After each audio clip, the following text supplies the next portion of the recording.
আরজিকর ইস্যুতে এখনো তোলপাড় চারদিক এবং তারই মধ্যে সাগর দত্ত মেডিকেল কলেজে হামলার ঘটনা ঘটলো। গতকাল রোগী মৃত্যু ঘিরে রাতে উত্তেজনা ছড়ায়। চিকিৎসক, নার্স, কর্মীদের মারধরের অভিযোগ। দেখুন সিসি ক্যামেরার ফুটেজ দেখাচ্ছি আপনাদের। অবাধে হাসপাতালের ওয়ার্ডের ভিতরে ঢুকে এসেছেন রোগীর পরিজন এবং তারপর চলছে মারধর।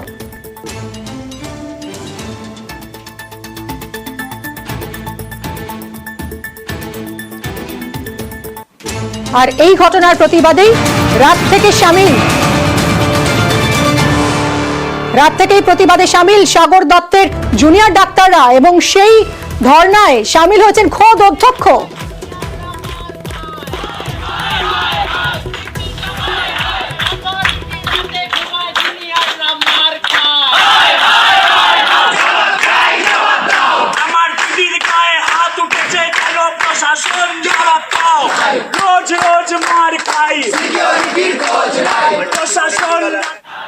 পনেরো 20 জন ভিতরে ঢুকে যাচ্ছে কি করে? ওয়ার্ডে ওরা কাজ করবে করে? একজন দুজন লেডি ডক্টর থাকে, 2-3 লেডি ডক্টর ছিল, তারা চেষ্টা করেছে, তারা বাঁচাতে পারেনি, তারা তো চিকিৎসা করেনি, তা তো লাগে। তারপরে যদি এই ধরনের মারধর, হেঁকেই করা, ডাক্তার, জুনিয়র ডাক্তার থেকে অন্যান্য স্বাস্থ্যকর্মী সবাইকেই হেঁকেই করা, এটা ভাঙচুর হয়েছে কিছুটা, সেটাও শুনলাম।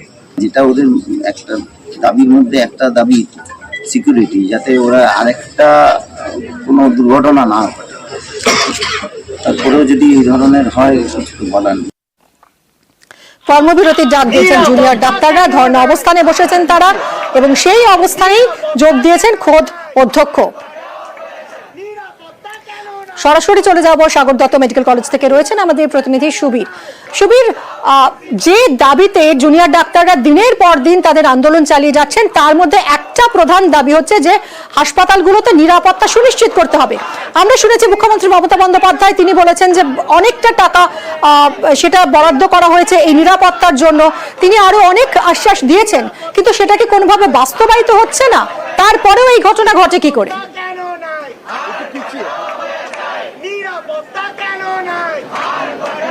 দেখো, তোমাকে জানিয়ে রাখি, ব্যারাকপুর পুলিশ কমিশনারের তরফ থেকে কিন্তু ঘটা করে উদ্বোধন করা হয়, পুলিশ আউটপোস্ট উদ্বোধন করা হয় এবং হাসপাতালের বিভিন্ন জায়গায় কিন্তু সিসিটিভি বসানোর কথাও কিন্তু বলা হয়। সেই জায়গা থেকে দাঁড়িয়ে কিন্তু আউটপোস্ট উদ্বোধন হওয়ার পরেও কিন্তু সেইভাবে পর্যাপ্তভাবে নিরাপত্তা কর্মী কিন্তু সেখানে মোতায়েন করা হয় না, এমনটাই কিন্তু জুনিয়র চিকিৎসক যারা রয়েছেন তাদের অভিযোগ। এবং গতকাল রাত্রিবেলা যে ঘটনা ঘটে, অর্থাৎ চিকিৎসকদের ওপরে যে এই রোগীর পরিবারের লোকজন যে মারধর করে এবং সেই জায়গা থেকে কিন্তু আহত হন জুনিয়র চিকিৎসক 3 জন এবং তাকে বাঁচাতে আসতে আরেকজন নার্সকেও কিন্তু মারধর করা হয়। সেই সিসিটিভি ফুটেজ আমাদের হাতে এসছে এবং এই দাবি তুলে কিন্তু নিরাপত্তার দাবি তুলে কিন্তু যারা জুনিয়র চিকিৎসক রয়েছেন, নার্স রয়েছেন, তারা কিন্তু এমএসবিকে গিয়ে বিক্ষোভ দেখান, দফায় দফায় তারা বিক্ষোভ দেখান এবং হাসপাতাল চত্বরে কিন্তু ধর্ণা মঞ্চ করেও তারা বিক্ষোভ দেখান এবং যতক্ষণ না পর্যন্ত এই নিরাপত্তা সুনিশ্চিত করা হবে ততক্ষণ তারা লাগাতার আন্দোলন চালিয়ে যাবে। এই মুহূর্তে কিন্তু এমএসবিবি প্রিন্সিপাল সহ হাসপাতাল যারা কর্তৃপক্ষ রয়েছেন তাদের সাথে কিন্তু জুনিয়র ডাক্তাররা বৈঠক করছেন এবং তারা বিভিন্ন ইস্যু কিন্তু সামনে নিয়ে আসবেন। এবং তোমাকে দেখিয়ে রাখছি, এই যে প্রিন্সিপালের অফিস, সে প্রিন্সিপালের ঘরে কিন্তু এই মুহূর্তে বৈঠক চলছে এবং জুনিয়র চিকিৎসক যারা রয়েছেন তারা কিন্তু অনেকে কিন্তু বাইরে রয়েছেন এবং অন্যান্য যারা জুনিয়র চিকিৎসক রয়েছেন, নার্স রয়েছেন, তারা কিন্তু সেই অফিসে কিন্তু তারা বৈঠকে রয়েছেন এবং বিভিন্ন ইস্যু কিন্তু তারা সামনে নিয়ে আসছেন এবং কিভাবে এই নিরাপত্তার ব্যবস্থা সুনিশ্চিত করা যায় হাসপাতাল চত্বরে, সেই নিয়ে কিন্তু দফায় দফায় বৈঠক হচ্ছে এবং এখনো পর্যন্ত কিন্তু যেই অফিস, সেই অফিসে কিন্তু এখনো পর্যন্ত বৈঠক চলছে। সঙ্গে থাকো তুমি সুবীর, কি বলছেন জুনিয়র ডাক্তাররা শুনবো। আজকে হাসপাতাল সিকিউরিটির এমন অবস্থা যে সিকিউরিটি আর পুলিশ থাকা সত্ত্বেও কিন্তু সামনে যে পেশেন্ট পার্টি 15-20 জন দল বেঁধে একটা পেশেন্টের বেড ঠেলে ওয়ার্ড থেকে বের করে নিচ্ছে। চৌকিদার যদি অন্ধ থাকে 10টা বসিয়েও কোনো লাভ হবে না। একটা ঘর বানিয়ে দিলাম কিন্তু কাজের কাজ কিছু হলো না, সেটাতে আমি বিশ্বাস করি না। 7 দিনের মধ্যে, সপ্তাহে 7 দিনের মধ্যে 6 দিন মিটিং করলাম, মাসে 30 দিনের মধ্যে 28 দিন মিটিং করলাম। মিটিং করে কাগজ কলমে অনেক কিছু লিখে দেওয়া যায়। শুধু যে জুনিয়র ডাক্তাররা বিক্ষোভ দেখাচ্ছেন তাই নয়, চিকিৎসকদের পর নার্সদেরও বিক্ষোভ। সাগর দত্তের নার্সিং স্টাফরা তারাও বিক্ষোভ দেখাচ্ছেন। হাসপাতাল সুপারের ঘরের সামনে বিক্ষোভ দেখাচ্ছেন নার্সিং স্টাফরা। গতকাল আমাদের ওয়ার্ডে কিছু পেশেন্ট পার্টি এসে আমাদের সিস্টারদের উপরে হাত তুলেছে। আমাদের যখন মারছে পুলিশ তুরন্ত আমাদের দেরি হয়েছে। এমএসবি স্যার আমাদের এফআইআরটা করাচ্ছে কিনা সেটাই আমরা জানতে এসেছি। আমাদের অথরিটি বলছে সিকিউরিটি দিয়েছে, এত লোক কি করে? আজকে আমার সামনে মেরেছে, কালকে আমাদের ছুরি মারবে 100%ই আমরা নিরাপত্তাহীনতায় ভুগছি। কারণ 17 সেপ্টেম্বর আমাদের বাইরে একটা পুলিশ আউটপোস্ট হয়েছিল আমাদের সামনে, সেটা উদ্বোধন হয়েছিল সেই আউটপোস্টটা। তারপরে আমরা খানিকটা হলেও আশ্বস্ত হয়েছিলাম যে একটা পুলিশ আউটপোস্ট একটা হসপিটালে হচ্ছে মানে তাহলে আমরা আমাদের যখন মানে দরকারের সময় আমরা ওনাদেরকে পাবো। কিন্তু কালকের ঘটনা আমাদের চোখে আঙ্গুল দিয়ে আবারও দেখিয়ে দিয়েছে যে না, নিরাপত্তা কিছুই নেই, যেটা আছে সেটা পুরোটাই আইওয়াশ। সিসিটিভি থাকার এটাই তো মানে যে নিচের থেকে অ্যাসিস্ট্যান্ট সুপার বা এমএসবিপি স্যার বা প্রিন্সিপাল স্যার ওনারা সিসিটিভিটা দেখছেন এবং সাথে সাথে ওনারা পুলিশ পাঠাচ্ছেন বা নিজেরা উঠে আসছেন যে কি হলো আমার মেয়েদের, কি হচ্ছে তাদের। কিন্তু না, আমাদের সিসিটিভিটা রাখা হয়েছে, ওই নিচের লোকেরা হচ্ছে চা জল খেতে খেতে সিসিটিভিটা চালিয়ে জাস্ট একটা সিনেমা দেখার মতো করে দেখেন। নিরাপত্তা চাইছি, এর বেশি তো আর কিছু চাওয়ার নেই। এত লোক উঠে আসে কি করে? নিচে সিকিউরিটি গার্ডটা কি কর্মরত ছিলেন না? তারা সবাই একসাথে কি কোথাও চলে গেছিল? আর যখন এই ঘটনা ঘটছিল পুলিশ ফোর্স কোথায় ছিল? এটাই আমার বক্তব্য যে আমাদের সিকিউরিটি যেন বাড়ানো হয়, নিরাপত্তা যেন হীনতা আমরা না ভুগি।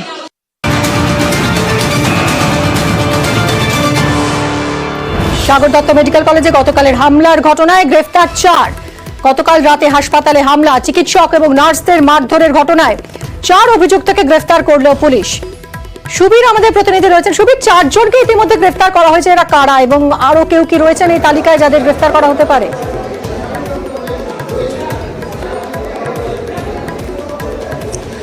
দেখো, গতকাল রাত্রিবেলা যে মারধরের ঘটনা, সেই ঘটনায় কিন্তু রোগীর পরিবারে কিন্তু অনেকে কিন্তু সেই মারধরের ঘটনার সাথে জড়িত ছিল এবং সেই জায়গা থেকে কিন্তু সিসিটিভির ফুটেজ দেখে 4 জনকে ইতিমধ্যে গ্রেপ্তার করেছে কামারহাটি থানার পুলিশ এবং আজকে 4 জনকে বারাকপুর আদালতে পাঠানো হয়েছে এবং আরও সিসিটিভি ফুটেজ অর্থাৎ অন্য জায়গায় সিসিটিভি ফুটেজ দেখে কিন্তু আরও এই মারধরের সঙ্গে জড়িত থাকতে পারে এমনটাই পুলিশ মনে করছে এবং সেই জায়গা থেকে কিন্তু আরও বেশ 2 থেকে 3 জন জড়িত থাকতে পারে এমনটাই পুলিশ মনে করছে এবং তাদের কাছে কিন্তু বিভিন্ন জায়গায় তল্লাশি চালাচ্ছে এবং এটা প্রত্যেকে কিন্তু কামারহাটির বাসিন্দা বলে জানা গিয়েছে পুলিশ সূত্র থেকে।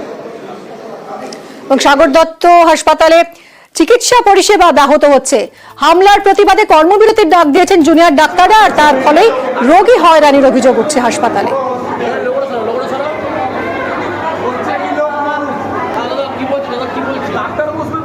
পেশেন্ট নিয়ে এসেছিলাম, এমার্জেন্সিতে দেখালাম, ওইখান থেকে বললো আউটডোর নিবে না। আউটডোর এই যে দাঁড়িয়ে দাঁড়িয়ে এখন বলছে আউটডোর খুলবে না।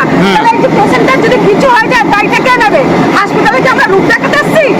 আমি বলছিলাম যে আপনাদের কাজকর্ম ছেড়ে দিন, আপনারা কাজ করুন, আমাদের পরিষেবা দিতে পারবেন না বলে দিন, আমরা দেখবো না, আমরা চলে যাচ্ছি। ওটা থেকে লাইনে দাঁড়িয়ে আছি, ঠিক আছে, কিছুক্ষণ আগে বললো খুলবে, এখন গিয়ে 10টা নাগাদ গিয়ে বলছে আউটডোর খুলবে না। তো পেশেন্টকে নিয়ে আমরা এখন কোথায় যাবো?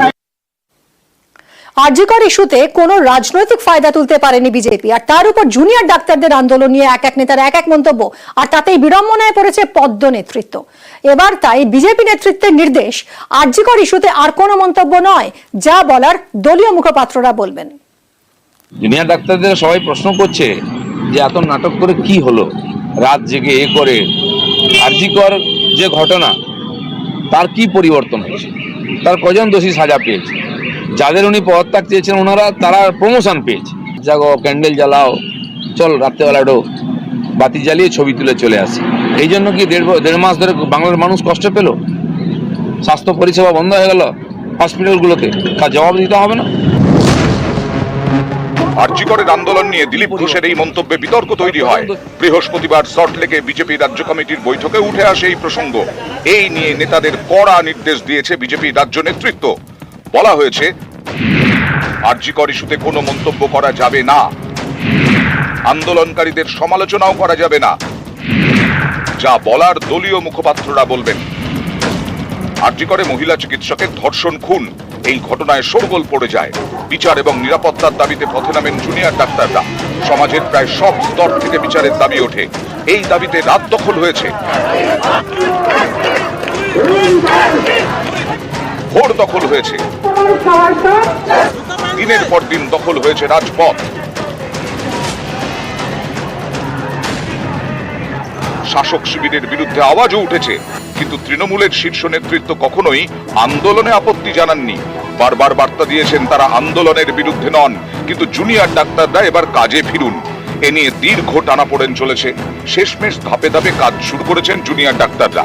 এরই মাঝে ডিবিসি ছাড়া জলে বন্যা পরিস্থিতি তৈরি হয় দক্ষিণবঙ্গের বিস্তীর্ণ এলাকায়। সেদিকেই তখন সবার নজর। এই পরিস্থিতিতেই হঠাৎই একদিন সুর চড়ান দিলীপ ঘোষ। জুনিয়র ডাক্তারদের সবাই প্রশ্ন করছে যে এত নাটক করে কি হলো, রাত জেগে এ করে আরজিকর যে ঘটনা তার কি পরিবর্তন হয়েছে, তার কজন দোষী সাজা পেয়েছে, যাদের উনি পদত্যাগ চেয়েছেন ওনারা তারা প্রমোশন পেয়েছে, জাগো ক্যান্ডেল জ্বালাও, চল রাত্রেবেলা একটু বাতি জ্বালিয়ে ছবি তুলে চলে আসে। এই জন্য কি দেড় মাস ধরে বাংলার মানুষ কষ্ট পেল, স্বাস্থ্য পরিষেবা বন্ধ হয়ে গেল হসপিটালগুলোতে, তার জবাব দিতে হবে না? বিভিন্ন রাজনৈতিক শক্তি রাজ্যের ক্ষমতা দখলের ক্ষুদ্র স্বার্থে আমাদের আন্দোলনকে ব্যবহার করতে চাইছে গোড়া থেকে। হাথরাস, কাঠুয়া, উন্নাওতে যারা ধর্ষকদের মালা পরিয়েছে তাদের ক্ষমতা দখলের খেলার চক্করে আমাদের আন্দোলনকে ব্যবহার করতে আমরা দেব না, জনগণ দেব না। এই আন্দোলন বিভাজনকামী কোনো রাজনীতিকে প্রথম দিন থেকে প্রত্যাখ্যান করেছে, আগামীতেও করবে। পর্যবেক্ষকদের একাংশের মতে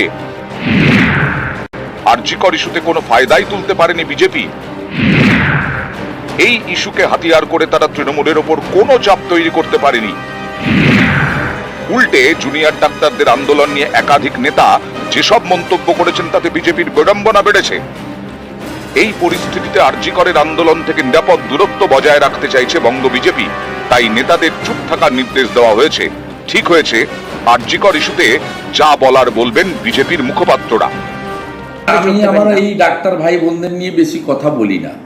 আমি প্রথম থেকে বলেছি বিজেপিরও মরাল সাপোর্ট আছে, আমারও মরাল সাপোর্ট আছে ওদের প্রতি, এবং ওরা ভালো লড়াই দিয়েছেন, লড়াই করছেন। ওরা কোথায় থামবেন, কোথায় যাবেন, কমপ্লিটলি ওদের নিজস্ব ব্যাপার। এর সঙ্গে কোনো মন্তব্য করা, পরামর্শ দেওয়া উচিত না। নিউজ 18 বাংলা।